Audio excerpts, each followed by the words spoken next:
Sometimes the most dangerous men in the West are the ones pretending they buried their guns. The hammer struck iron with a dull clang that echoed across the empty Arizona valley. Elias Boone never looked up from the horseshoe glowing orange in the forge. He just turned it slowly with his tongs while desert wind pushed dust beneath the stable doors like restless ghosts searching for a way inside. The ranch sat alone for nearly 40 miles in every direction. No neighbors. No travelers. No reason for anybody to stop there unless they were desperate or dying. That was exactly how Elias liked it. The old cowboy pressed the hot iron against the anvil again, sparks scattering across the dirt floor like fireflies before fading into darkness. His sleeves were rolled to his elbows, revealing weathered forearms lined with old scars the color of faded rope. A black horse stood quietly in the corner stall watching him with patient eyes. Even the horse had learned silence out there, especially after sunset. Elias heard the sound before he saw it. Small footsteps dragging across dry dirt outside the barn. Uneven, slow, exhausted. He didn't react at first. Travelers occasionally wandered near the property by mistake, usually chasing water or shelter from storms. Most kept riding after one look at the place. There was something about the ranch that made people uncomfortable. Maybe it was the silence. Maybe it was the old wooden crosses near the fence line. Or maybe it was the man working the forge who never smiled and never asked questions. The footsteps stopped. Elias dipped the horseshoe into a bucket of water. Steam hissed upward into the hot evening air. Then came the voice. Small, cracked, barely strong enough to rise above the wind. They took my mother. Elias froze for half a second. Not enough for most people to notice, but enough for the horse in the stall to lift its head. Slowly, Elias set the cooled horseshoe onto the workbench and turned toward the barn entrance. A boy stood there covered in dust from head to toe. Couldn't have been older than 10. His shirt was torn near the collar, and his boots looked 2 sizes too big for him. One lace dragged loose through the dirt. His face carried that hollow look children got after too many nights without sleep. But it wasn't fear in his eyes. Fear usually trembled. This was something heavier. The kind of look people carried after watching the world stop making sense. Elias studied him quietly. The kid clutched something tightly against his chest beneath his coat, like he was afraid the wind itself might steal it. Who took her? Elias finally asked. The boy swallowed hard before answering. Sheriff Coulter's men. The name settled into the barn like smoke from an old fire. Elias looked away first. Outside, the sun was sinking low behind the Red Canyon cliffs, turning the entire valley the color of dried blood and rust. He hadn't heard that name in years. Didn't want to hear it again. Then you came to the wrong ranch, kid. The boy stared at him in confusion. People said you help folks. Elias gave a dry laugh that held no humor in it. People say a lot of things. He turned back toward the forge, reaching for another piece of iron like the conversation was already finished. Town's 12 miles east. Marshall Station another 20 after that. They won't help her. Elias didn't answer. The boy stepped forward into the orange firelight now, and Elias finally noticed the dried streaks of mud along his sleeves. No, not mud. Dust mixed with old blood from scraped hands. The kid had been walking a long time.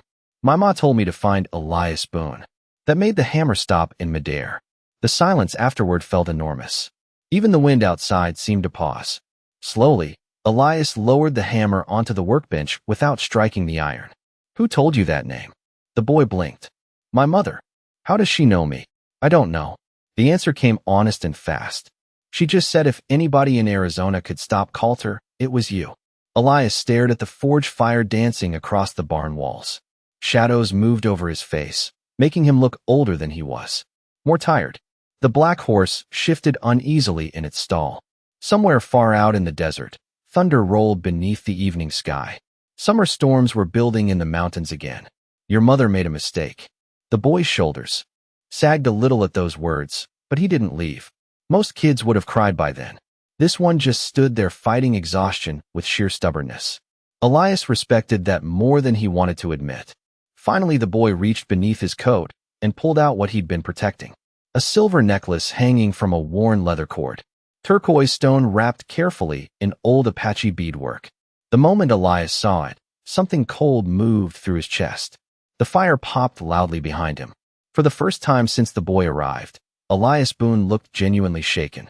He stepped closer without meaning to. His rough hand stopped inches from the necklace. "Where did you get that?" he asked quietly. "My mother." "Where did she get it?" "She always wore it." The boy looked confused now. "Why?" Elias didn't answer immediately. His eyes stayed locked on the necklace while memories he'd spent 10 years burying began clawing their way back into the light. A woman laughing beside a river. Apache songs drifting through cedar trees at night. Smoke rising over Red Canyon. A grave beneath winter snow. The cowboy stepped backward like the little necklace had suddenly become dangerous. Outside, lightning flashed across the distant mountains. The boy watched him carefully now. "Mister." Elias turned away sharply. "There's stew inside the house," he muttered. "Eat something. Storm's coming. Will you help my ma?" Elias grabbed the hammer again, harder this time. "No," the word landed like stone.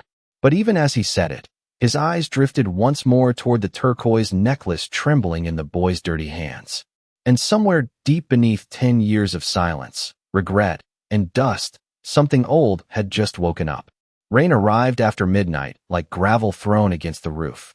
The old ranch groaned beneath the storm while wind pushed through cracks in the walls, carrying the smell of wet dirt and cedar from the distant hills. Elias Boone sat alone at the kitchen table, staring at the turquoise necklace resting beside an untouched cup of coffee gone cold hours earlier. The silver around the stone had darkened with age, but the beadwork was unmistakable. He knew every stitch of it, knew the exact hands that made it. His thumb moved slowly across the edge of the pendant while thunder rolled low across the valley. 10 years. 10 years since he had last seen that necklace hanging against the throat of a woman named Ayanna. 10 years since Red Canyon burned beneath a sky black with smoke and rain. Elias closed his eyes for a moment, but memory was cruel that way.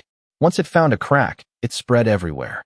He could still hear her laughing beside the river while sunlight turned the water gold around her ankles. Could still remember how she mocked his terrible Apache accent every time he tried speaking to her grandfather. Out there in the wilderness, before everything fell apart, Elias Boone had almost believed a man could outrun the kind of life waiting for him. The floor creaked softly behind him. Noah stood near the doorway wrapped in an old wool blanket too large for his small frame. His wet boots sat drying near the stove, steam rising faintly from them. The boy looked exhausted, but not asleep. Not really. Kids who carried fear that deep rarely slept more than a few minutes at a time. "Storm sounds bigger out here," Noah whispered.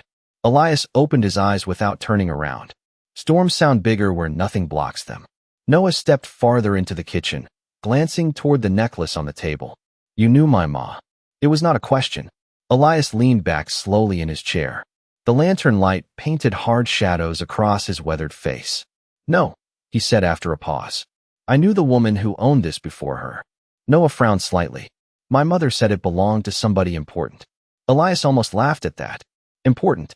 Funny word for the dead. "Your ma ever tell you where she got it?" Noah shook his head. "She said some Apache woman gave it to her years ago after she helped during a fever outbreak near Tucson." Elias looked back toward the rain hammering the windows. That sounded like Ayanna. She had always believed kindness should travel farther than grief. "What does the necklace mean?" the boy asked quietly. Elias stared into the lantern flame for a long moment before answering. "Means somebody trusted your mother." Silence settled over the room again. Outside, thunder cracked closer now. The black horse in the barn stomped once against the wooden floorboards, restless from the storm. Noah pulled the blanket tighter around his shoulders. "Sheriff Coulter said my ma stole from him." Elias did not respond immediately. "Did she?" Noah's tired eyes flashed with anger for the first time. "No." The answer came sharp enough to cut through the storm itself. "She found papers near the mine. Real papers. Men came after us that same night." Elias slowly turned toward him now. "What kind of papers?" Noah hesitated. "I do not know. My ma hid them before they found us." Something moved behind Elias's eyes then. Not fear. Calculation. Old instincts waking up one by one like wolves stretching after winter. "Where did she hide them?" Noah swallowed hard. "She would only tell me if something happened. I had to find you first." Elias stood abruptly from the table and walked toward the sink. The movement startled the boy into silence. Rainwater dripped steadily from the roof outside, while Elias braced both hands against the wooden counter. His reflection in the dark window barely looked human anymore. Just an old shape carrying too many ghosts. You should not have come here, Elias muttered. Noah looked confused. Why? Elias laughed once under his breath. Tired. Bitter. Because men like Coulter do not stop looking. As if the storm itself had been waiting for those words, the distant sound of hoofbeats suddenly echoed through the valley. Faint at first, then louder. More than one rider. Elias's eyes lifted instantly toward the window. Noah froze where he stood. The hoofbeats grew sharper against the wet earth outside. 3 horses at least. Maybe 4. Riders moving slowly through the storm toward the ranch. Elias blew out the lantern in one quick motion. Darkness swallowed the kitchen except for flashes of lightning outside. Get down, he whispered. Noah dropped beside the table immediately while Elias moved silently toward the rifle hanging above the fireplace. His motions carried no panic, only memory, the kind built through years surviving places where hesitation buried men. Beneath desert sand, another flash of lightning revealed shapes moving beyond the rain. Riders, black silhouettes against the storm. One of them carried a lantern swinging from the saddle horn. Elias recognized the rider immediately, even through the weather. Deputy Mercer Hale, Sheriff Coulter's favorite tracker. Stay quiet, Elias said softly. Noah nodded, clutching the blanket so tightly his knuckles turned white. Outside, horses stopped near the barn. Leather creaked. Boots hit muddy ground. Then came the knock against the front door. Slow, heavy, patient. Another lightning flash lit the room pale blue for half a second. Elias stood near the fireplace holding the rifle low beside his leg. His face revealed nothing now. Not fear, not anger, just stillness. The dangerous kind. Evening, Boone. A voice called through the storm. Sheriff wants a word. Elias glanced once toward Noah hiding in the shadows beside the table. The boy stared back at him with wide, terrified eyes. Then the cowboy looked toward the door again while thunder rolled across the Arizona mountains like distant cannon fire. And for the first time in 10 years, Elias Boone reached for the gun belt hanging beside the fireplace. The leather gun belt creaked softly as Elias Boone fastened it around his waist for the first time in 10 years. The sound alone seemed to change the air inside the old ranch house. No one noticed it immediately. Even in the dark, the boy could feel something shifting inside the man standing near the fireplace. A few minutes earlier, Elias had looked like an exhausted rancher trying to survive another lonely storm. Now he stood completely still beside the window with one hand resting near the holster at his side, and somehow the entire room felt smaller around him. Outside, rain hammered against the roof, while Deputy Mercer Hale waited beneath the porch awning with 3 riders behind him. Their horses stomped nervously in the mud. Lightning flashed across the valley, turning the windows white for half a heartbeat before darkness swallowed everything again. Another knock hit the front door. Harder this time. Boone, Mercer called through the storm. Sheriff says open up. Elias did not move right away. His eyes remained fixed on the black shape of the door while thunder rolled low across the canyon cliffs. Noah stayed crouched behind the table, gripping the wool blanket tightly around his shoulders. He had never seen silence feel dangerous before, but the silence around Elias Boone carried weight, like a rattlesnake coiled beneath dry grass waiting for someone foolish enough to step closer. Finally, Elias spoke without turning around. You got 5 seconds to ride off my land. The rain outside seemed to stop for one strange second after those words. Even the horses shifted uneasily. Mercer laughed nervously from the porch. Come on now, Boone. Sheriff Coulter just wants to ask a few questions. Elias slowly pulled back the hammer on the revolver at his side. The metallic click echoed softly through the dark room. Noah felt cold spread down his spine. Outside, the laughter disappeared immediately. Questions can wait till morning, Elias said calmly. Now ride. One of the men outside muttered something under his breath. Another horse snorted sharply. Mercer stepped closer to the door. Sheriff heard a runaway boy might be hiding out here. Elias glanced once toward Noah hidden in the shadows. The boy stopped breathing entirely. Sheriff hears too much. You protecting fugitives now? Elias finally stepped toward the door then, boots slow against the wooden floorboards. Noah could barely see him except when lightning flashed through the windows. The cowboy stopped inches from the door without opening it. Mercer, he said quietly, last warning. The deputy swallowed hard outside. Noah could hear it in the silence between thunder. Everybody in Arizona knew stories about Elias Boone, even if most folks thought they were exaggerated frontier tales meant to scare drunks in saloons after midnight. Men claimed Elias once tracked horse thieves through 60 miles of canyon without stopping to sleep. Others swore he faced down 6 armed outlaws alone outside Tombstone and never even raised his voice. But the oldest stories were always the quietest ones. Stories about what happened at Red Canyon. Stories nobody liked repeating out loud.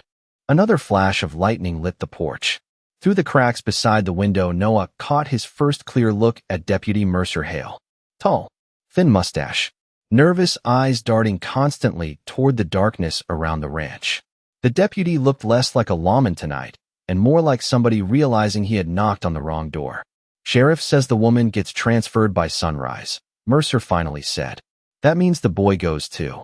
Elias did not answer immediately. His hand rested loosely near the revolver at his hip. "Transferred where?" "Labor camp near Blackstone Ridge." Noah suddenly stood up from behind the table before fear could stop him. "That is a lie." His voice cracked through the room louder than he intended. Outside, the riders shifted instantly at hearing him. Mercer smiled now. "There he is." Elias never looked back at the boy. "Get down again." Noah obeyed immediately. "Kid," Mercer called through the door. "You come out peaceful and nobody gets hurt." Elias closed his eyes briefly at that sentence. Not because he believed it, because he had heard men say those exact words too many times before terrible things happened afterward. The storm wind pushed cold rain beneath the doorway. Somewhere behind the ranch, the black horse began stomping violently inside the barn. The animal sensed it too. Trouble had crossed onto the property. Elias slowly opened the front door at last. Rain exploded inward with the wind, lantern light from outside casting long shadows across the room. Deputy Mercer immediately took half a step backward when he saw the gun belt hanging from Elias Boone's waist. The deputy's face lost color beneath the rainwater running down his cheeks. "Easy now," Mercer muttered. Elias stood barefoot on the wooden floorboards, hatless, gray streaks visible in his dark hair beneath the lantern glow. But his eyes looked younger suddenly. Sharper, like old steel pulled from ash. "You should have stayed in town," Elias said softly. Mercer tried forcing confidence into his voice. "Sheriff Coulter has authority here." "No," Elias replied. He rents fear from weaker men. Lightning cracked across the valley again. One of the riders behind. Mercer shifted uncomfortably in the saddle. Another avoided looking directly at Elias altogether. Then Mercer noticed the turquoise necklace sitting on the kitchen table behind him. His expression changed instantly. "Where did you get that?" Elias saw it happen. The fear. Real fear this time. Mercer recognized the necklace. Maybe not from memory. Maybe from stories. But he knew enough. "Ride back to Coulter," Elias said quietly. "Tell him the past just woke up." Nobody moved for a long moment except rain falling hard across the porch roof. Finally, Mercer grabbed his horse reins with trembling fingers. "Sheriff will come himself next time." Elias nodded once. "That is what worries me." The riders turned slowly into the storm and disappeared back across the muddy valley beneath flashes of distant lightning. Elias watched until the last lantern glow vanished into darkness. Then he shut the door softly behind him. Noah stared at him from across the room with wide eyes full of questions he did not know how to ask. Elias removed the gun belt carefully and placed it onto the table beside the necklace. The old wood creaked beneath the weight. "Get some sleep," he muttered. "Tomorrow is going to be a long ride." Noah blinked in disbelief. "You are helping me?" Elias looked toward the storm outside again. Somewhere far beyond those mountains sat a town full of men who thought fear made them powerful. "No," the cowboy said quietly. "I am helping your mother. And if you made it this far into the story, leave a comment and hit like, because the ride to Blackstone Ridge is only beginning." Morning arrived gray and cold across the Arizona desert. Rainwater still dripped from the ranch roof, while fog clung low between the Red Canyon cliffs like smoke refusing to leave after a fire. Elias Boone stood alone beside the barn, tightening the saddle straps on his black horse. The animal shifted beneath his hands, restless from the storm and the tension hanging in the air. Horses always knew before people did. Knew when danger was coming. Knew when old ghosts started riding again. Noah stepped carefully onto the muddy porch, holding a tin cup of coffee that looked too large in his small hands. He had barely slept. Elias could tell from the dark circles beneath the boy's eyes, and the way he flinched every time distant thunder echoed through the mountains. The storm had moved east during the night, but the air still carried that heavy feeling storms left behind. Like the sky itself was waiting for something bad to happen. "You really think my mother is still alive?" Noah asked quietly. Elias kept adjusting the saddle without looking at him. "If Coulter wanted her dead, you would not be here asking questions." Noah stared down at the steam rising from his cup. "Then why take her?" Elias finally glanced toward him. "Because fear works better when people disappear slowly." The words settled hard between them. Somewhere behind the barn, wind pushed through dry cedar trees with a sound almost like whispers. Elias reached into one of the saddlebags and checked the ammunition inside before securing the flap shut again. His movements were calm, efficient, the kind that came from years doing dangerous things long before sunrise. Noah watched carefully now. "You used to be a lawman?" Elias gave a small shrug. "Long time ago. Deputy Mercer looked scared of you." Mercer scares easy. But the boy knew that was not the real answer. Everybody did. Even Silence told stories out there. Especially Silence. Elias grabbed an old duster coat hanging from the barn post and slipped it over his shoulders. Rain had darkened the leather with age, but Noah noticed something stitched carefully beneath the collar near the neck. A faded silver star. Half hidden, half removed. Like the man wearing it could not decide whether he hated the past or missed it. "Did you know Sheriff Coulter before all this?" Noah asked. Elias paused briefly before answering. "I knew the kind of men he grows from." The boy frowned, confused by the sentence. Elias looked toward the eastern horizon where weak sunlight finally started bleeding through storm clouds above the desert. Some men think a badge makes them righteous. Others wear one because it hides what they really are. Noah stayed quiet after that. The cowboy stepped into the ranch house one last time while the boy waited outside beside the horses. Inside, the old place looked emptier than ever. A cold stove, dust along the shelves, one plate drying beside the sink. Elias moved slowly through the silence like a man walking through a graveyard he built himself. Near the fireplace sat a small wooden box he had not opened in years. He stared at it for a long moment before finally kneeling beside it. The hinges creaked softly when he lifted the lid. Inside rested old photographs wrapped carefully in cloth. A silver pocket watch frozen at 2:17. A faded Apache bracelet woven from red leather. And beneath everything else sat a folded map marked with black ink circles around Red Canyon Mine. Elias stared at the map while memory pressed hard against his chest again. Men shouting beneath torchlight. Horses running through smoke. Ayana's voice screaming his name somewhere in the darkness. He shut the box quickly before the memories could finish returning. Some ghosts were safer buried. Outside, Noah suddenly stiffened near the horses. Somebody is coming. Elias stepped onto the porch instantly. Far across the valley, a lone rider moved through the morning fog toward the ranch. Slow, careful. The rider carried no rifle across the saddle and kept one hand raised high enough to show peace from a distance. Elias narrowed his eyes. "Stay behind me." Noah obeyed without arguing. The rider finally stopped about 30 feet from the ranch gate. An Apache woman sat atop a gray horse wrapped in a dark wool blanket against the cold. Her long black hair moved softly in the wind, streaked faintly with silver near the temples. She looked older than Elias remembered, but her eyes remained exactly the same, sharp enough to cut through lies before they were spoken. For several seconds nobody moved. The wind carried dust across the valley floor while the horses shifted uneasily beneath them. Then the woman spoke first. "You should have stayed hidden, Elias Boone." Noah looked between them in confusion. Elias stepped slowly off the porch into the mud. Nayeli. Hearing the name felt strange after so many years. The Apache woman studied the gun belt at his waist and the horse already saddled behind him. "I heard Mercer rode here last night," she said quietly. By sunrise, the whole county knew what that meant. Elias crossed his arms. People still gossip too much. Not gossip. Nayeli's eyes darkened slightly. Fear. Noah stared at her carefully now. Something about the woman felt different from anybody he had ever met. Calm, but dangerous underneath. Like deep river water that looked peaceful until somebody stepped too far into it. Nayeli finally noticed the turquoise necklace hanging around Noah's neck. The moment she saw it, her entire expression changed. "Where did he get that?" Elias answered before the boy could. "His mother." Nayeli slowly dismounted from her horse. Mud clung to the edges of her boots as she walked closer. Then his mother is Martha Reed. Noah blinked in surprise. You know her? Nayeli crouched slightly, so her eyes met his. Your mother once carried medicine to my village during the fever winter near Tucson. Noah looked stunned. She never told me that. Nayeli gave a faint, sad smile. Your mother helped people without needing credit for it. Elias looked away toward the distant cliffs.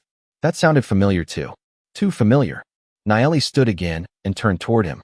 Coulter is not moving Martha to Blackstone Ridge. Elias's face hardened immediately. Then where? The Apache woman hesitated just long enough to make the silence dangerous. Red Canyon. The wind seemed to stop entirely around the ranch. Noah did not understand the reaction immediately, but he saw it happen. Elias Boone went completely still. Not angry. Not afraid. Worse. Empty. Like some part of him had suddenly disappeared back into the past. Nayeli stepped closer carefully. Coulter found something in the mine. Something tied to the old railroad claims. Elias stared toward the eastern desert, where sunlight slowly climbed over the canyon walls. And Martha saw it. Nayeli nodded once. That is why she is still alive. Noah looked between them desperately. Then we can still save her. Elias finally turned toward the boy again. His eyes carried that same cold stillness Noah had seen the night before when the gun belt came off the wall. Maybe, the cowboy said quietly. But if Coulter took her to Red Canyon. He glanced toward the faded map still sitting open inside the house. Then this was never about your mother alone. The ride east began under a sky the color of cold iron. Wind rolled across the desert carrying the scent of wet sagebrush and distant rain, while 3 horses moved steadily through narrow canyon trails carved by generations of storms. Elias Boone rode in front without speaking.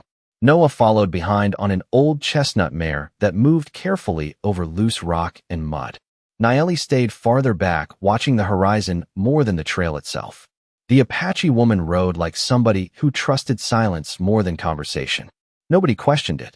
Out there, silence usually kept people alive longer.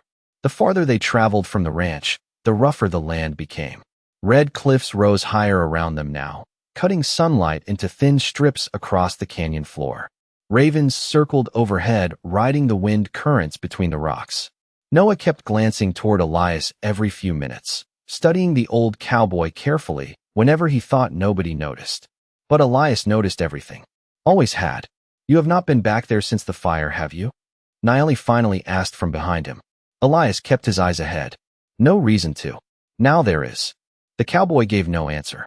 Noah tightened his grip on the reins as the trail narrowed beside a steep drop leading nearly 80 feet into jagged rock below. The mare shifted nervously beneath him. Elias slowed his horse immediately without looking back. Lean left, he said calmly. Do not fight the reins. Noah obeyed. The mare settled almost instantly. How did you know she would slip? The boy asked quietly. Elias glanced toward the loose shale beneath the horse's hooves. The mountain tells you before the horse does. Noah frowned slightly, trying to understand. Nayeli watched the exchange carefully from behind them. You sound like Ayanna, she said softly. Elias's jaw tightened almost invisibly at hearing the name spoken aloud again. The canyon wall seemed to hold on to that name after she said it, carrying it through the wind like an old song nobody finished. They rode another mile before stopping beside a narrow creek cutting through the canyon floor. The water moved quietly over smooth stones reflecting pale morning sunlight.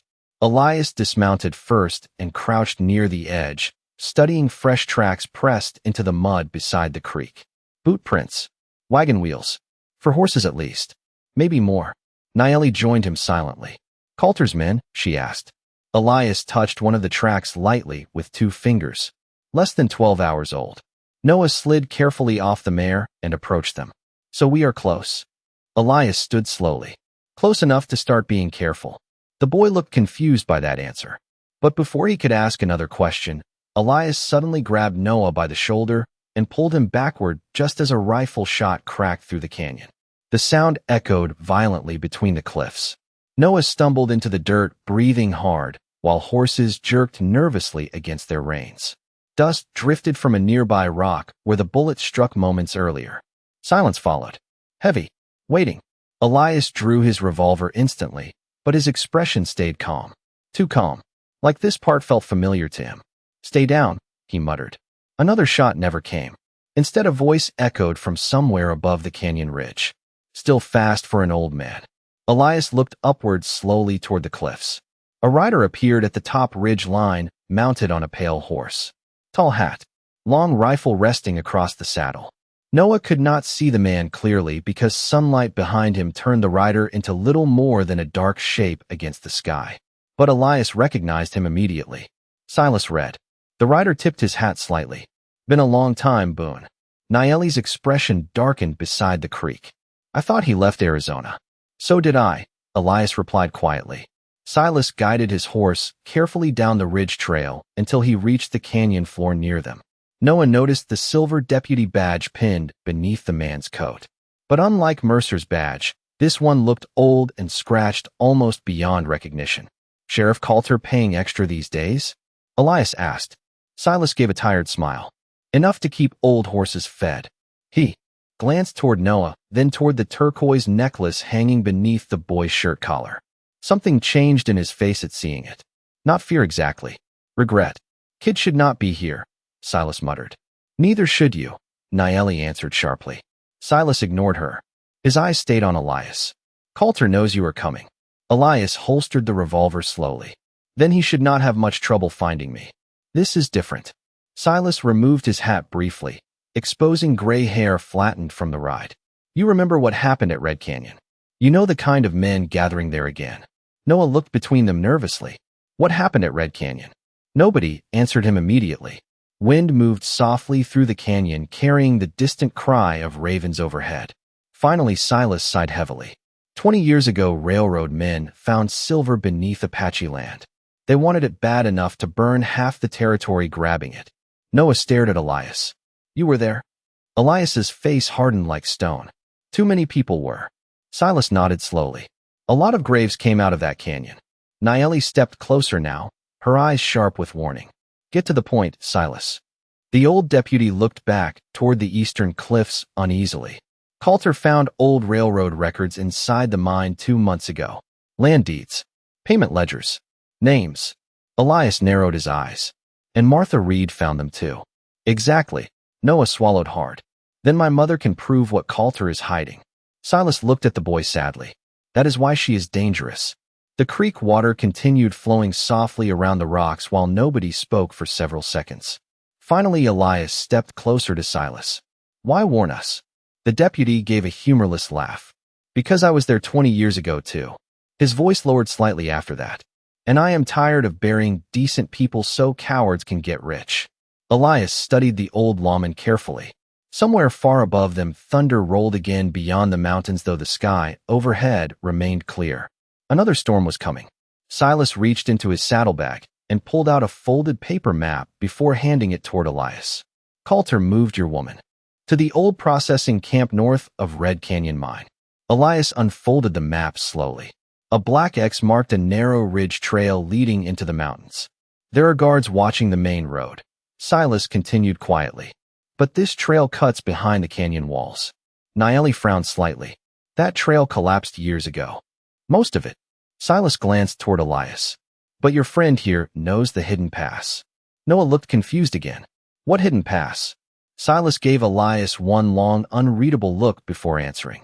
The one he used the night Red Canyon burned. The canyon grew narrower as afternoon shadows stretched across the rocks like long black fingers reaching over the trail. Elias Boone rode ahead in silence with the folded map tucked inside his coat, while Noah struggled to keep the chestnut mare steady across loose gravel and broken stone. The deeper they traveled into Red Canyon territory, the quieter everything became. No birds. No insects. Even the wind seemed careful moving through those cliffs. Places remembered things out there. And Red Canyon remembered too much. Silas Red rode beside Nayeli now, though the two barely looked at one another. Old distrust hung between them, heavier than the saddlebags on their horses. Noah noticed it every time their eyes met for half a second before sliding away again. Finally, the boy could not hold the question any longer. What happened here 20 years ago? The horses continued forward another few yards before anybody answered. Then Silas sighed beneath his breath. Greed, he muttered. Same thing that ruins every frontier eventually. Elias kept riding without turning around. The railroad company found silver under Apache land. Silas continued. Problem was the treaties protected the canyon. Noah frowned. So they tried stealing it. Naeli gave a cold smile. Men with money rarely call it stealing. The trail curved sharply between two towering cliffs stained dark from old rainwater. Shadows cooled the air nearly 10 degrees as the riders entered the narrow pass. Noah noticed faded marks carved into the canyon walls. Symbols worn smooth by time. What are those? He asked quietly. Naeli studied the carvings carefully while riding past them. Apache warnings. What do they say? Turn back while your soul still belongs to you. Noah swallowed hard after that. Elias finally slowed his horse near a cluster of massive boulders blocking part of the trail ahead. He dismounted silently and approached the rocks while the others waited behind him. For several moments, he simply stared at the canyon wall like a man reading invisible words nobody else could see. Then he reached beneath one of the boulders and pulled away a loose stone hidden beneath years of dust and mud. A narrow opening appeared behind it, barely wide enough for a horse to squeeze through sideways. Noah blinked in disbelief. That is the hidden pass? Elias nodded once. Apache smugglers used it during the railroad wars. Naeli crossed her arms while watching him. Iana showed you this place. Elias did not answer, but silence confirmed enough. The horses moved carefully through the hidden passage one at a time. The tunnel twisted sharply through the mountain for nearly a quarter mile before opening suddenly onto a ridge overlooking the entire canyon below. Noah stopped breathing for a second at the sight. Red Canyon spread beneath them like another world forgotten beneath the desert. Rusted railroad tracks cut across the valley floor beside abandoned mining structures leaning crooked beneath years of wind and rain. Smoke drifted from one building near the center camp where armed riders moved between lantern posts and supply wagons. And farther east near the cliffs stood a long wooden holding structure surrounded by fences. Noah's voice came out barely above a whisper. My mother is down there. Elias studied the camp carefully without emotion. But Noah noticed his hand resting near the revolver again. The old instincts never truly slept. They only waited.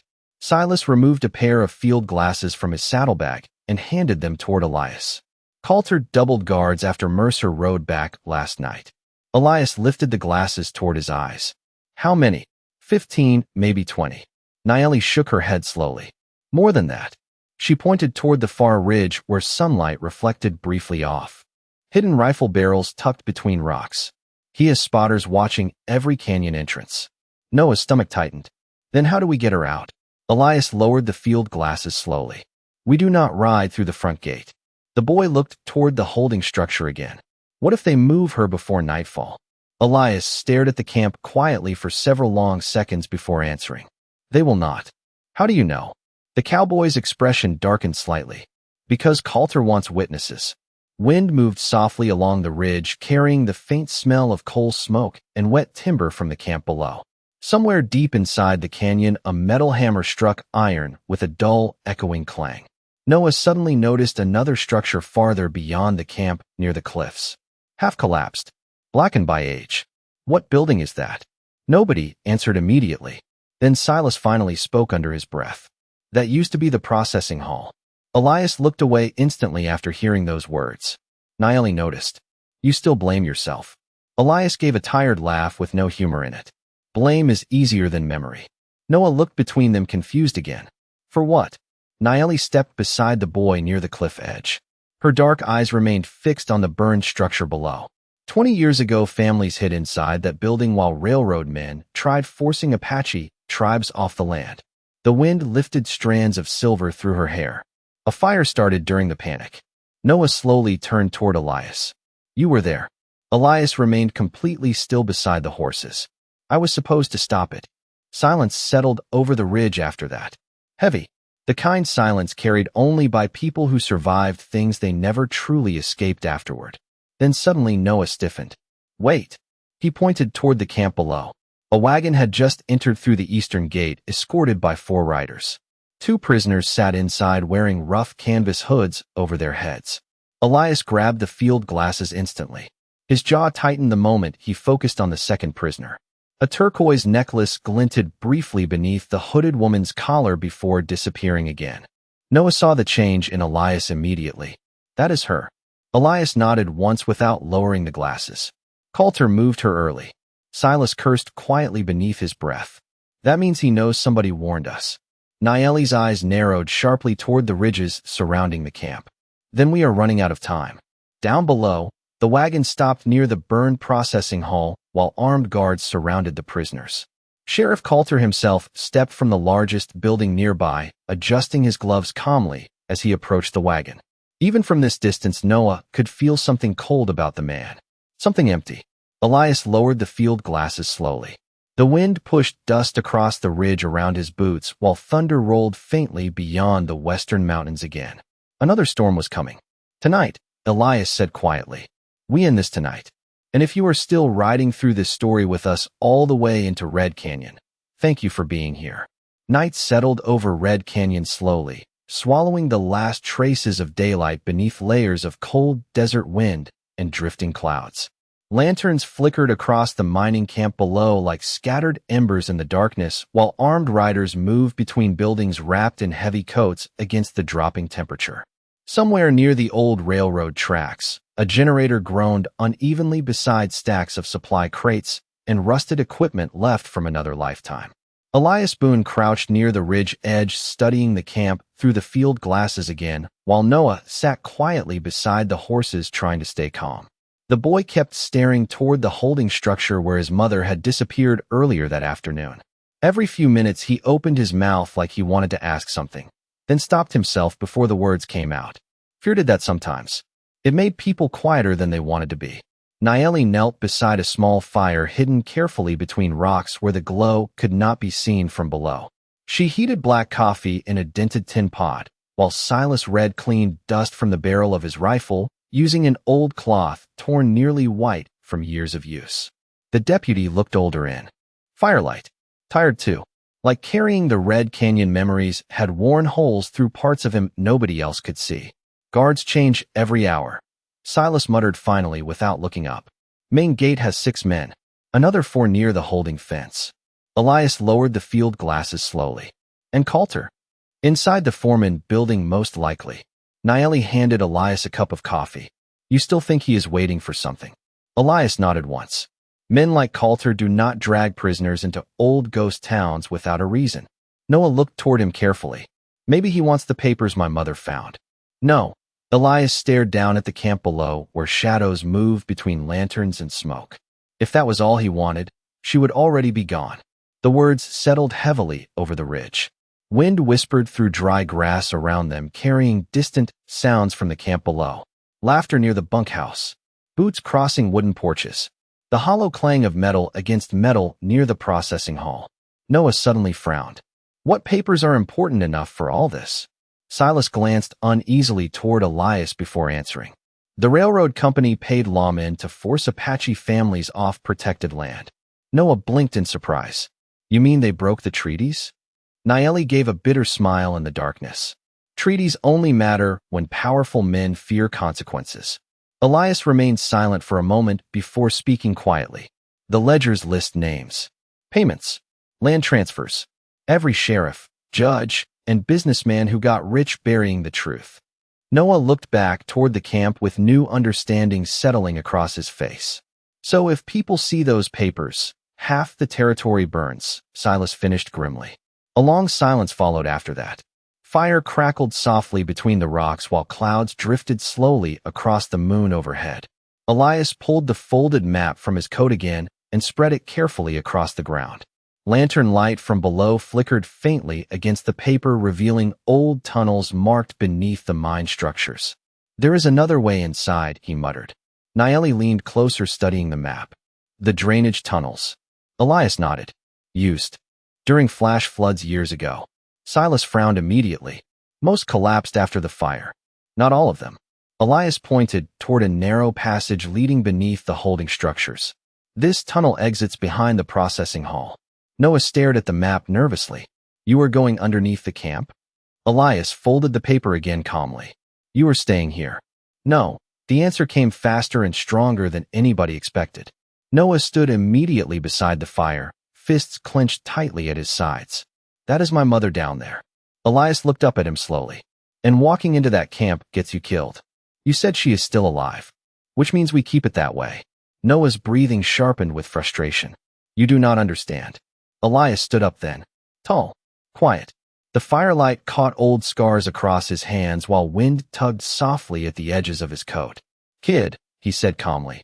I understand more than you think. Noah shook his head angrily. No, you do not. The canyon suddenly felt very still around them. Even Silas stopped moving beside the fire. Noah's eyes glistened now, though he fought hard to hide it. You do not know what it feels like hearing people drag your mother away while you hide under the floorboards because she told you not to make a sound. Elias's expression changed almost invisibly at those words. Noah kept going before fear stopped him again. You do not know what it feels like watching somebody good get punished while everybody else stands there too scared to help. Silence followed, heavy enough to crush the fire itself. Then Elias looked away toward the dark canyon below. Actually, he said quietly, I do. Noah froze after hearing the answer. The cowboy's voice carried no anger, no pride, just exhaustion. Like the memory itself still weighed too much to carry comfortably. Nayeli watched him carefully from beside the fire. That is why you disappeared after Red Canyon, she said softly. Elias gave a faint, humorless smile. No, I disappeared because helping people started getting them buried. The words hit harder than shouting ever could. Noah stared at him for several long seconds before slowly sitting back down. Beside the horses, somewhere below, a whistle suddenly echoed across the mining camp, signaling the changing of guards. Lanterns moved along the fence line, while riders shifted positions near the processing hall. Elias checked the pocket watch hanging inside his coat. Frozen at 2:17 for 20 years now. He closed it carefully. It is time. Nayeli stood immediately beside him, while Silas gathered ammunition into his coat pockets. Noah rose too, but Elias shook his head before the boy could speak. You stay hidden near the ridge until dawn. I can help. You can survive. Noah opened his mouth to argue again, but Elias stepped closer first. The cowboy removed the turquoise necklace gently from around the boy's neck and wrapped it once around his own hand instead. If something goes wrong, Elias said quietly, you ride west and do not stop. Noah looked terrified now. What about you? Elias glanced once toward the lantern lights below, where Sheriff Coulter waited somewhere inside the camp. I stopped planning past tonight a long time ago. Then, without another word, Elias Boone turned toward the hidden drainage tunnel leading beneath Red Canyon, while thunder rolled faintly once more beyond the mountains like the desert itself holding its breath. The drainage tunnel smelled like wet stone, rust, and memories nobody wanted to touch again. Cold water dripped steadily from the ceiling as Elias Boone moved through the darkness, carrying a lantern wrapped beneath his coat to keep the light hidden from the camp above. Nayeli followed close behind him, while Silas Red guarded the rear with one hand resting near the rifle slung across his shoulder. The tunnel walls narrowed tighter every few yards, forcing them sideways through sections where old timber supports groaned beneath the mountain's weight. Somewhere above them, muffled voices echoed faintly through the rock along with the distant hum of generators and horses moving around the camp. Noah waited alone near the ridge exactly where Elias ordered him to stay, but the cowboy could still feel the boy's worried eyes lingering behind them even from half a mile away. Tunnel has not been used in years, Silas muttered, quietly while ducking beneath a low beam blackened by smoke stains. Elias ran his fingers along the burned wood without slowing. That is why it still exists. Nayeli glanced toward the marks along the tunnel walls. You remember this place too clearly. Elias gave a faint, humorless smile. Some places remember you whether you want them to or not. The passage curved sharply downward, then opened suddenly into a larger chamber, hidden beneath the old processing hall. Broken mining carts sat overturned near the walls beneath layers of dust and collapsed timber. Rusted chains hung motionless from ceiling pulleys while old railroad tools remained scattered across the stone floor exactly where somebody abandoned them decades earlier. The lantern glow stretched long shadows through the chamber, making the entire place feel frozen somewhere between past and present. Silas stopped beside one of the carts and frowned. This room used to hold silver or before transport. Nayeli looked around slowly. Now it holds ghosts. Elias walked farther ahead toward a narrow staircase carved into the rock leading upward. Halfway there, he suddenly stopped moving. Nayeli noticed immediately. What is it? Elias crouched silently beside the dirt floor near the staircase. Fresh boot prints. Recent. Not more than an hour old. Silas lowered the rifle carefully. Somebody else knows about the tunnel. Above them, floorboards creaked faintly through the ceiling. Voices followed. Two men arguing somewhere inside the processing hall overhead. Coulter said the woman stays locked up till sunrise. Then why move her here at all? Because the sheriff wants those papers before the railroad men arrive tomorrow. Elias looked slowly toward Naeli after hearing that. Tomorrow, which meant they had less time than they thought. Naeli stepped beside the staircase, listening carefully. Only 2 guards upstairs. Silas nodded once. Maybe 3. Elias extinguished the lantern immediately, plunging the chamber into darkness except for thin moonlight slipping through cracks in the ceiling above. The cowboy moved silently toward the staircase with one hand near his revolver, but never drawing it. Every movement felt controlled, measured, like the tunnel itself had taught him long ago how to disappear inside shadows. Naeli followed without sound behind him, while Silas stayed near the chamber entrance watching the rear tunnel for trouble. The staircase led upward into a storage room hidden beneath the processing hall floorboards. Elias pushed carefully against the trapdoor above until a narrow crack opened, revealing lantern light spilling across dusty wood. Through the gap, he could see 2 guards sitting near a table drinking coffee, while rain tapped softly against the old windows outside. One man looked barely older than Noah. Nervous hands. Tired eyes. The other leaned back lazily with boots on the table, talking about poker games in Tucson, like the canyon itself had never swallowed decent men before. Elias listened silently for another moment before easing the trapdoor closed again. We go around them, Naeli whispered. No. Elias pointed toward a hallway beyond the storage room. Holding cells are east side. Silas frowned from below. 2 exposed. Elias looked upward again. Only path left. Then suddenly footsteps echoed above them from somewhere deeper inside the hall. Heavy, slow, confident. The 2 guards upstairs straightened immediately. Sheriff, one muttered nervously. Elias's eyes narrowed. Sheriff Coulter entered the room overhead while adjusting leather gloves against the cold. Even through the cracks in the floorboards below, his presence changed the air instantly. Some men carried authority naturally. Others carried fear like a disease spreading through every room they entered. Coulter belonged to the second kind. Any word from Mercer? The sheriff asked calmly. No, sir. Then Boone is already here. Silence followed upstairs. One guard laughed nervously. You really think the stories are true about him? Coulter walked toward the windows overlooking the canyon. I think men survive this long because people underestimate how dangerous regret can become. Elias remained perfectly still beneath the floorboards listening. The sheriff continued quietly. 20 years ago, Elias Boone believed he could stop the railroad war with a badge and 6 deputies. Rain rattled softly against the glass above them. All he learned was how quickly good intentions burn. Naeli's expression darkened in the shadows beneath the staircase. Silas looked away completely. So why bring the woman here? One guard finally asked. Coulter stopped near the hallway leading east. Because Boone buried something in this canyon before he disappeared. Elias's hand tightened slightly near the revolver. Upstairs, Coulter smiled faintly to himself. And tonight he is going to dig it back up for me. The sheriff's boots crossed the floorboards overhead, moving farther east through the hallway. The guards followed behind him moments later until silence finally returned to the room above. Naeli looked toward Elias carefully after the footsteps disappeared. What is he talking about? Elias stared into the darkness for several seconds before answering. Something I prayed nobody would ever find. Silas stepped closer. Boone, but Elias shook his head once sharply. Later. Then he pushed the trapdoor open without another word and climbed silently into the abandoned processing hall while thunder rolled low outside over Red Canyon once again. The processing hall felt colder than the tunnel beneath it. Old wood creaked softly beneath Elias Boone's boots while moonlight slipped through broken windows covered in years of dust and rain stains. The air carried the bitter smell of coal smoke, rust, and wet timber soaked too long by forgotten storms. Somewhere deeper inside the structure, Sheriff Coulter's voice echoed faintly through the hallways beyond the storage room. Calm, controlled, the kind of voice that made weaker men obey before they even understood why.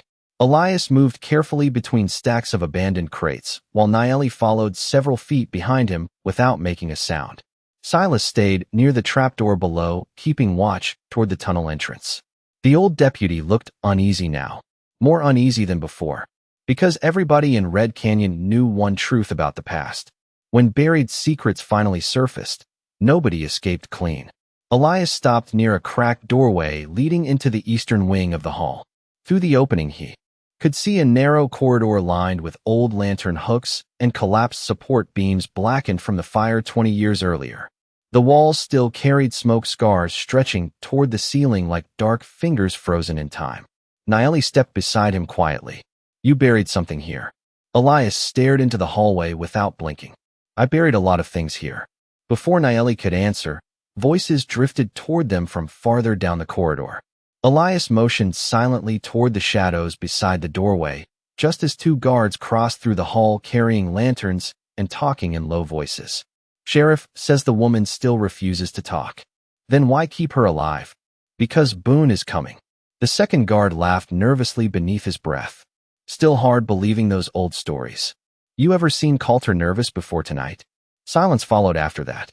The guards disappeared around the far corner, while their lantern glow faded slowly into darkness. Elias waited another moment before moving again. His eyes tracked every shadow, every doorway, every sound, like the canyon itself had trained him how to survive inside it years ago. They reached the eastern wing minutes later, where old holding cells stretched beneath flickering lantern light near the back wall. Iron bars cast long shadows across the floor, while rain tapped steadily against shattered windows overhead. Two guards stood near the far end beside a heavy wooden door reinforced with steel brackets. One smoked quietly while the other shifted restlessly with his rifle hanging loose over one shoulder. "That is where they moved her," Naeli whispered. Elias nodded once. Then suddenly footsteps echoed behind them from the opposite hallway. Sheriff Coulter appeared at the corridor entrance, adjusting his gloves calmly, while two armed men followed several steps behind him. The sheriff stopped immediately upon seeing Elias standing beneath the lantern light. For one strange moment nobody moved. Rain whispered against the windows. Lantern flames flickered softly. Somewhere outside a horse cried nervously in the storm wind. Coulter studied the old cowboy carefully. "Took you long enough." Elias did not answer. The sheriff smiled faintly at the silence. "Funny thing about legends," Coulter continued while stepping farther into the corridor. "People expect them to stay buried." Naeli's hand rested near the knife beneath her coat, but Elias raised one hand slightly, stopping her before trouble started. The sheriff noticed the movement and smiled wider. "Still protecting people, Boone?" Elias finally spoke. "Where is Martha Reed?" "Safe." Coulter folded his gloves carefully into his coat pocket. "For now." Elias's eyes hardened slightly. "You dragged a woman and her child into this because of old railroad ledgers." Coulter laughed quietly. "No." The sheriff stepped closer until lantern light revealed the sharp lines of his face clearly. "I dragged them here because Martha Reed found something much more valuable than papers." Silence stretched between them. Elias already knew the answer before Coulter spoke again. "She found your secret." Naeli frowned immediately beside him. "What secret?" But the sheriff ignored her completely. His eyes remained fixed on Elias like a hunter finally cornering something dangerous after years of searching. 20 years ago, Coulter said softly, while everybody else ran from the fire, "You hid something inside Red Canyon before disappearing forever." Elias's jaw tightened. "Leave the past buried." "I would love to." Coulter glanced toward the reinforced door behind the guards. "Unfortunately, your woman found the map." The world seemed to go very still after those words. Naeli turned sharply toward Elias. "Map?" But Elias remained silent. Too silent. The sheriff noticed it too. "There it is," Coulter whispered almost happily. "That look." Rain hammered harder against the roof overhead now, while thunder rolled low beyond the canyon walls. The younger guard near the door shifted nervously, glancing between the sheriff and the old cowboy standing motionless beneath the lantern light. Even the guards could feel something dangerous building inside that hallway. "What map?" Naeli demanded again. Elias stared at Coulter without blinking. "You do not know what you are digging for." "Maybe not." Coulter shrugged lightly. "But I know." Railroad men from St. Louis are arriving tomorrow morning with enough money to buy half Arizona for whatever is hidden under this canyon. The sheriff stepped even closer after that until only a few feet separated them. And I know one more thing too. Elias never moved. Coulter's smile slowly disappeared. You came back because you still think you can save people. For the first time all night, emotion flickered across Elias Boone's face. Not fear. Regret. The sheriff saw it instantly. That is what makes you dangerous, Coulter said quietly. Not the gun. Not the stories. His voice lowered almost to a whisper. It is the guilt. Thunder cracked violently across Red Canyon, shaking dust from the ceiling beams overhead. Somewhere outside, horses panicked near the stables. The younger guard beside the reinforced door looked ready to bolt from the hallway entirely. Then suddenly a faint sound echoed through the corridor behind them. Small. Metallic. Like somebody accidentally kicking loose rock inside the tunnel below. Elias's eyes shifted instantly toward the sound. So did Naeli's. Coulter smiled slowly after noticing. You brought the boy after all. Elias's face turned cold as winter stone. Because Noah Reed was supposed to still be waiting safely up on the ridge. The hallway changed the moment Sheriff Coulter spoke the boy's name. Every lantern flame seemed to flicker lower against the walls while rain hammered the roof above Red Canyon hard enough to sound like distant drum beats rolling through the mountains. Elias Boone turned slowly toward the dark corridor behind him where the faint metallic sound had come from seconds earlier. His expression did not change outwardly, but Naeli saw it immediately. Fear. Real fear. Not for himself. For the kid. Noah. Elias said quietly into the darkness. Silence answered him at first. Then small footsteps echoed softly from the tunnel entrance farther down the hall. Noah stepped into the lantern glow, clutching an old revolver too large for his trembling hands. Mud covered his boots nearly to the knees from climbing through the drainage tunnel alone. Rainwater dripped from his coat collar onto the wooden floorboards. The boy looked terrified, but determined too. Sheriff Coulter smiled slowly beneath the lantern light. There he is. Elias's voice turned colder than the storm outside. I told you to stay on the ridge. Noah swallowed hard, but did not back away. I heard horses coming after you left. His breathing shook slightly. I thought maybe. You thought wrong. The words hit sharper than Noah expected. The boy flinched almost invisibly. Coulter noticed everything. Men like him always did. Easy now, the sheriff said calmly while folding his arms. Kid only came because he cares about his mother. Elias never took his eyes off Noah. Put the gun down. Noah tightened his grip instead. Not until I see her. One of the younger guards laughed nervously beneath his breath. The sound died quickly when Elias glanced his direction. Silence returned again, heavy enough to choke the hallway itself. Naeli stepped slowly beside Noah, careful not to startle him. You should not have followed us. I know. Noah looked toward the reinforced door behind the guards. But my mother is in there. Coulter nodded toward the door casually. She is. The sheriff stepped forward then, boots echoing softly across the old floorboards. Funny thing is, kid, your mother still believes Elias Boone came here to save her. Noah looked immediately toward Elias. You are going to save her, right? Elias's jaw tightened beneath the lantern light. Before he could answer, Coulter spoke first. That depends what matters more to him. The sheriff reached slowly into his coat and pulled out a folded piece of yellowed paper sealed inside, clear oilskin wrapping. Old map edges. Railroad markings. Handwritten coordinates faded with time. The moment Elias saw it, all the color drained from his face. Naeli noticed instantly. What is that? Coulter smiled faintly. The reason Red Canyon burned. Elias took one slow step forward. You should not have touched that map. Probably not. Coulter unfolded it carefully beneath the lantern glow, revealing faded mining tunnels drawn beneath the canyon. One section near the cliffs had been circled heavily in black ink. But your wife hid it too well. The hallway seemed to freeze completely after those words. Noah looked confused. Your wife. Naeli's eyes widened slightly beside him. Sheriff Coulter tilted his head toward Elias, almost mockingly. Kid never told you. Noah stared at the cowboy now. Elias remained perfectly still. 20 years ago, Coulter continued calmly. Elias Boone married an Apache woman named Ayanna.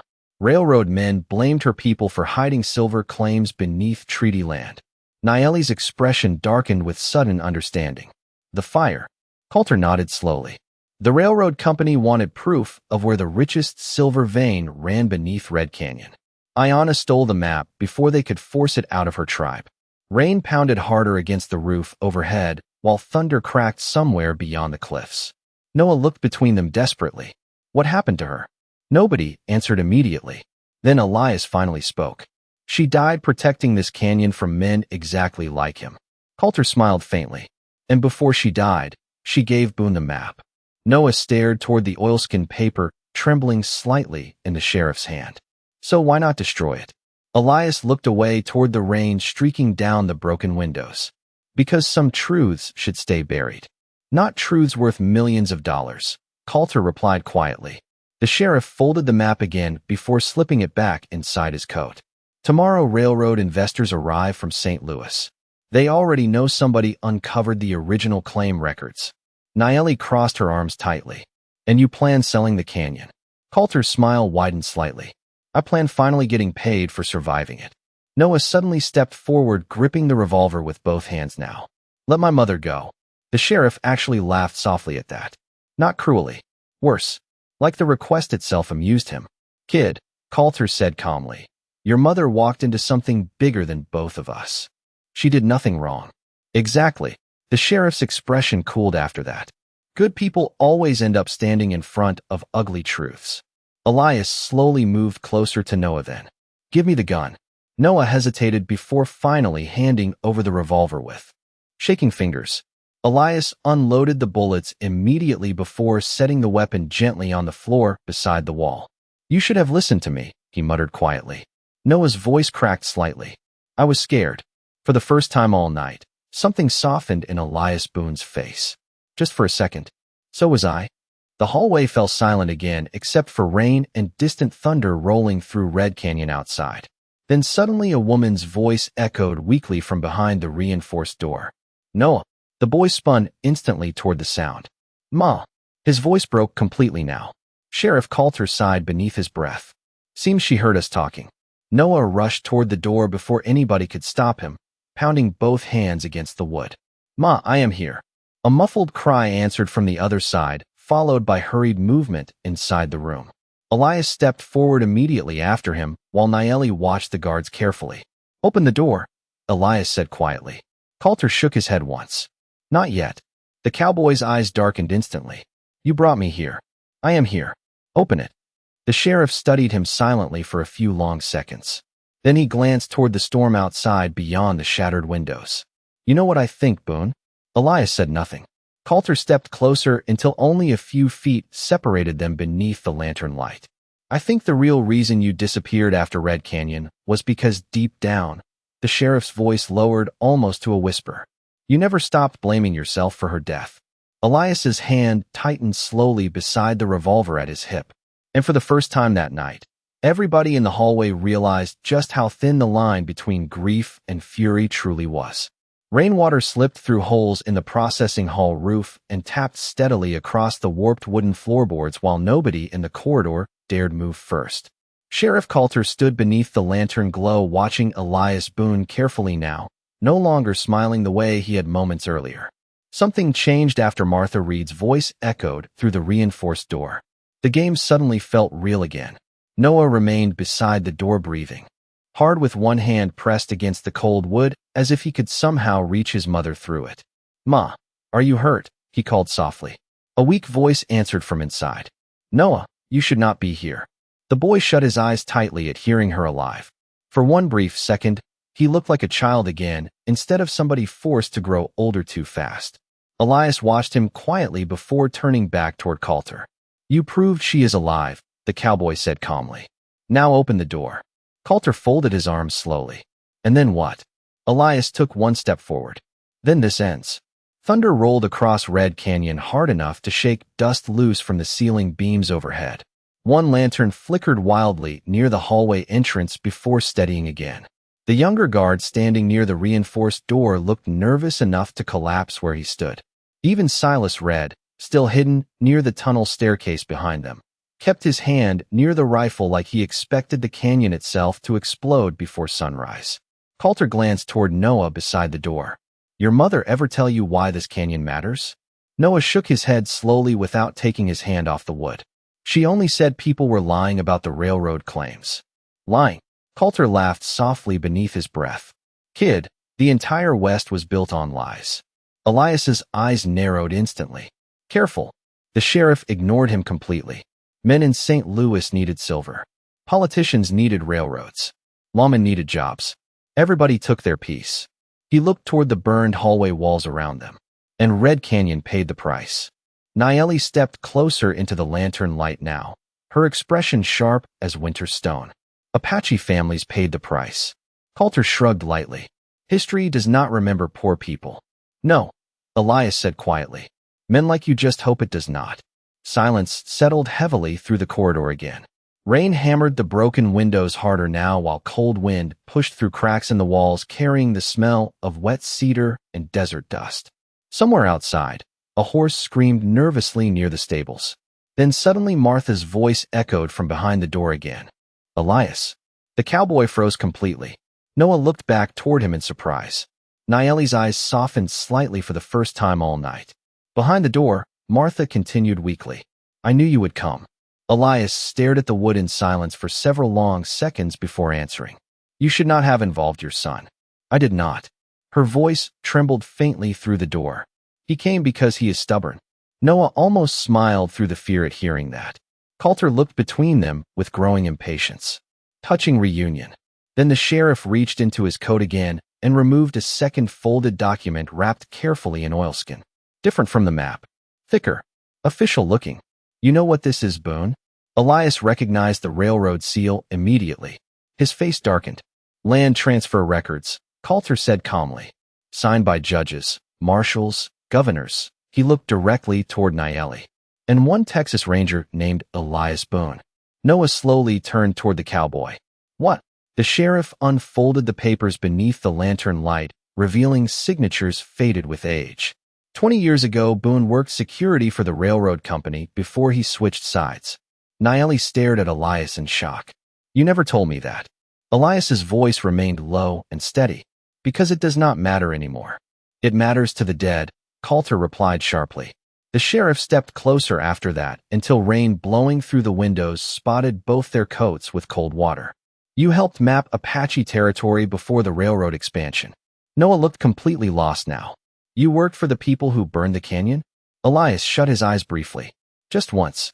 Long enough for regret to show through the cracks. At first, he admitted quietly. The hallway fell silent except for thunder outside. Noah stared at him like the ground beneath his feet had suddenly disappeared. Coulter smiled faintly at the reaction. There it is, the sheriff whispered. Truth always hurts worse than bullets. Nayeli kept her eyes fixed on Elias. Iona knew. Yes. And she still trusted you. Elias looked toward the floorboards blackened from the old fire. She believed. People could change. Martha's voice came softly from behind the door again. She was right. Everybody turned toward the reinforced door after hearing that. Martha coughed weakly inside before continuing. Elias tried stopping the railroad men after he learned what they planned. Coulter rolled his eyes slightly. And failed. No. Martha answered through the wood. He saved who he could. Noah looked back toward Elias uncertainly now. The cowboy still said nothing. Sometimes silence confessed more than words ever could. Coulter sighed heavily beneath his breath. Enough of this. The sheriff nodded toward the guards near the door. Bring her out. The younger guard hesitated. Sir. Now. The heavy lock finally rattled open beneath trembling hands. Metal groaned as the reinforced door slowly swung inward, revealing Martha Reed sitting inside beneath dim lantern light, with rope around her wrists and dust covering the front of her coat. She looked exhausted but unbroken. The moment Noah saw her, he rushed forward instantly. Ma. Martha dropped to her knees, hugging him tightly despite the restraints around her wrists. Rain and thunder disappeared for a second beneath the sound of the boy crying against her shoulder. Elias watched quietly from the hallway, while something old and painful moved behind his eyes again. Sheriff Coulter noticed it too. This is why you always lose, Boone. Elias looked toward him slowly. Why? Because deep down you still believe saving one person matters. Thunder cracked violently outside, shaking the entire processing hall. Lantern flames flickered wildly again.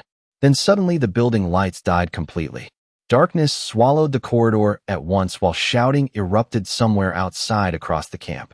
Horses screamed. Men yelled. And through the chaos came one sound nobody expected to hear. A deep hunting horn echoing across Red Canyon from the cliffs above. Darkness swallowed the processing hall so completely that for 1 second nobody moved at all. Rain crashed against the roof overhead, while frightened horses screamed somewhere outside across Red Canyon. Then the hunting horn echoed again from the cliffs above. Long, deep, ancient. The sound rolled through the canyon walls like thunder carrying memory inside it. Noah clung tightly to his mother as lantern light vanished around them. Martha wrapped both arms around him despite the rope binding her wrists together. "Stay close to me," she whispered shakily. Sheriff Coulter cursed beneath his breath somewhere inside the darkness. "Get the generators back online." Boots pounded through the corridor immediately after his order, while men shouted outside near the stables and gate towers. Then came another sound drifting down from the canyon ridges. Hooves. Dozens of them. Slow. Steady. Elias Boone stood motionless beneath the darkness, listening carefully, while rainwater dripped from the ceiling beside him. Nayeli stepped quietly to his side. "They came." Elias looked toward her. "How many?" Another horn echoed across the canyon before she answered. "Enough." Lightning flashed through the broken windows for half a second, flooding the corridor with pale white light. In that instant, Noah saw Sheriff Coulter's face clearly for the first time, without confidence hiding behind it. Fear. Real fear. The kind men carried when they realized old stories were true after all. Another flash lit the canyon outside. Riders covered the cliffs, overlooking the camp. Silent shapes mounted on horseback beneath the storm. Some carried lanterns. Others held long spears wrapped with red cloth, fluttering in the wind. None of them moved quickly. They did not need to. The canyon itself already belonged to them. "Apache riders," one guard whispered somewhere down the hall. Panic spread instantly after that. Men outside began shouting over one another while horses bucked violently against hitching rails near the stables. Sheriff Coulter stepped toward the shattered windows, trying to count the riders through rain and darkness. More appeared every few seconds along the ridges above. 10, 20, 30, then more behind them. "How?" Coulter muttered. Nayeli stepped forward into the faint lightning glow. "You woke the canyon." The sheriff turned sharply toward her. "You planned this." "No," Nayeli answered calmly. "You did." Another horn echoed through Red Canyon. Then, silence followed. Heavy silence. The kind that came before storms broke open across the desert. Elias slowly approached Martha and Noah near the holding cell door. "Can you walk?" Martha nodded weakly. "I think so." Up close, Elias could see how exhausted she looked. Dust streaked across her face. Hands raw from rope restraints. But her eyes remained steady. Stronger than most men he had known in his life. "You should have stayed hidden," he told her quietly. Martha almost smiled despite everything around them. "That sounds familiar." Noah looked between them confused. "You two know each other?" Martha glanced toward Elias. "Only by reputation."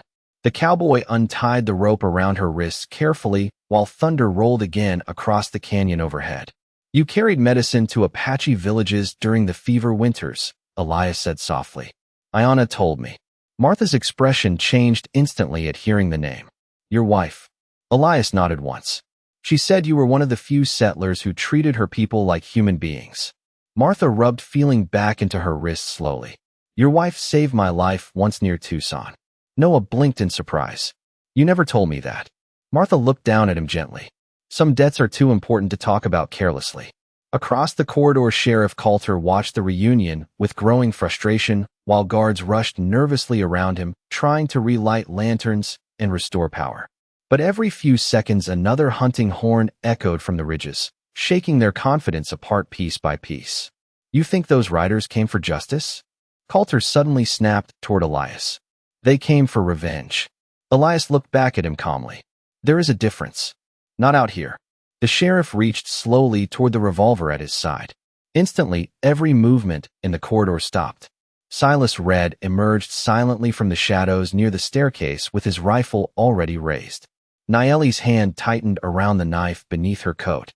Even the younger guards froze uncertainly beneath the darkness and storm noise surrounding the hall. Elias stepped slightly in front of Noah and Martha without drawing his own gun. "Do not." he said quietly. Coulter's jaw tightened. You still think this ends peacefully? No.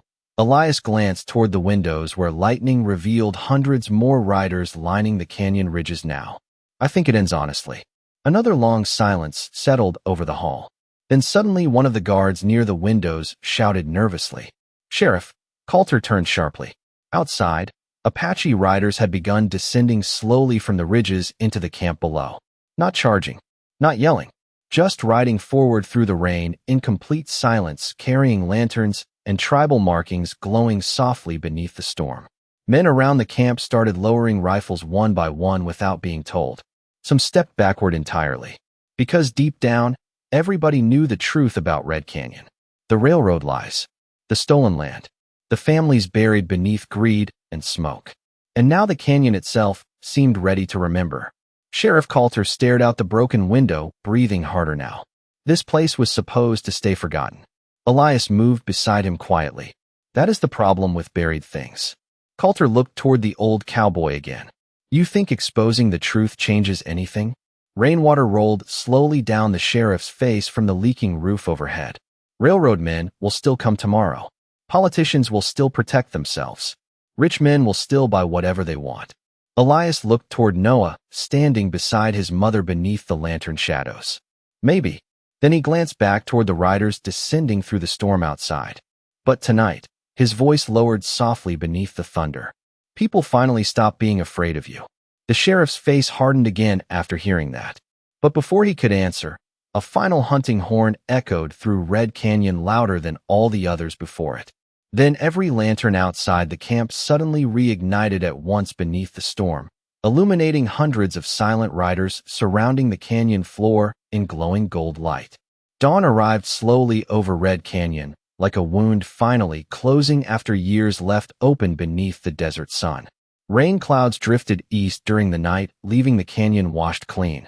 Beneath pale gold morning light, smoke curled softly from dying campfires across the valley floor, while hundreds of Apache riders remained silent along the ridges, watching the camp below with patient eyes.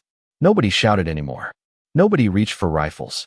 The fear that ruled Red Canyon for 20 years had broken sometime before sunrise. Sheriff Coulter stood alone outside the processing hall with mud covering the bottom of his coat and exhaustion carved deep into his face. Around him, his own men avoided eye contact entirely. Some had already removed their deputy badges before morning came. Others simply stared at the ground like ashamed children caught lying too long. The truth had spread through the camp overnight faster than any wildfire. Railroad ledgers, stolen land deeds, bribes paid to judges and lawmen, families buried beneath greed and silence. And at the center of all of it stood one broken canyon that remembered everything. Elias Boone stepped out from the processing hall quietly, while Noah and Martha followed behind him into the cold morning air. The boy stopped immediately at the sight of all the riders covering the cliffs above.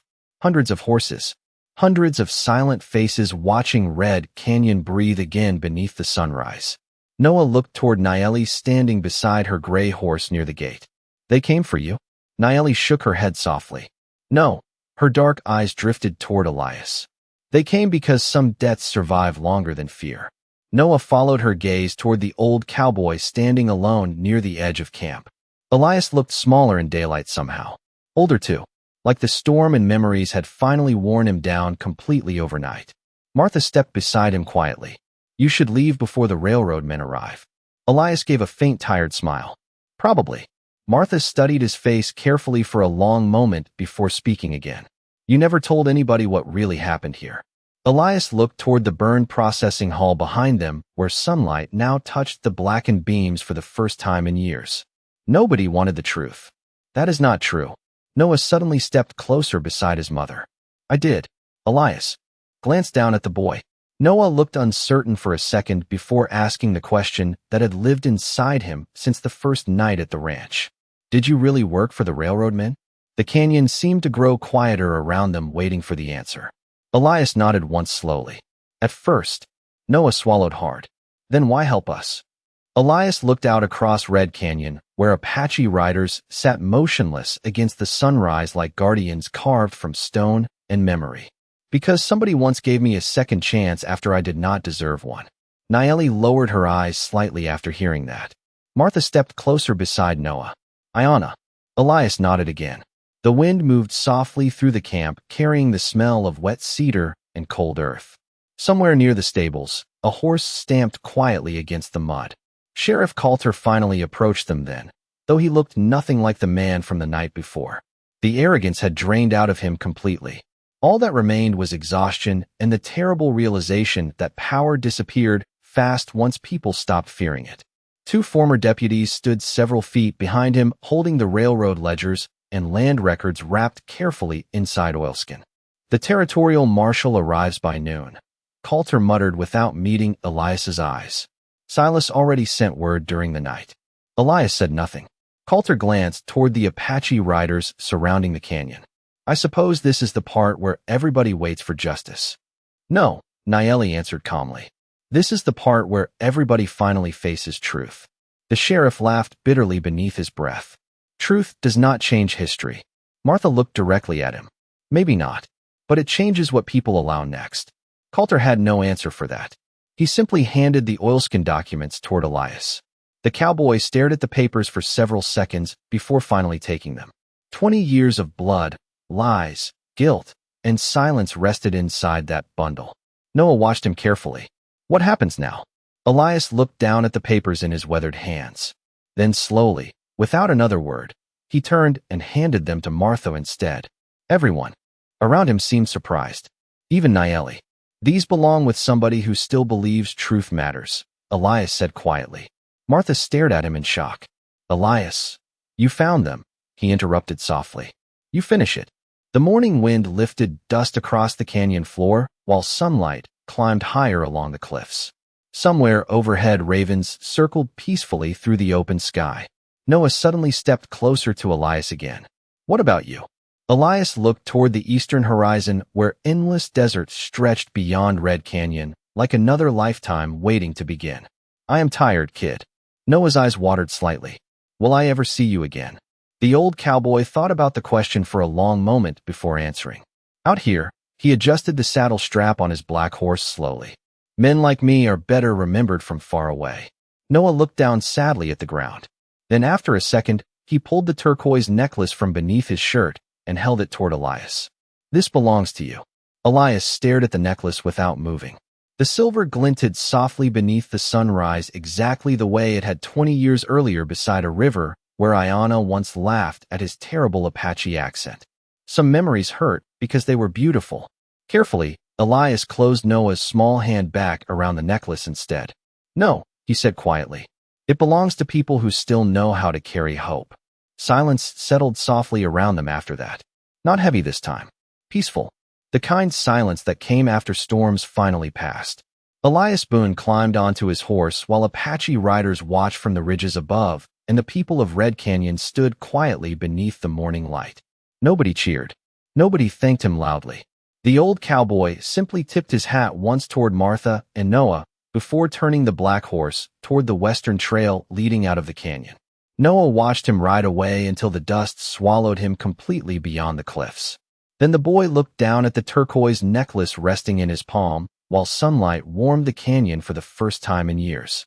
And somewhere far beyond Red Canyon, beneath endless desert sky, a tired old cowboy finally stopped running from ghosts that had followed him half his life. Thanks for watching this story. Subscribe to the channel for more heartfelt stories. Your support helps keep these stories alive. Tell me in the comments what you felt about this story and what kind of stories you want to see next. See you in the next story.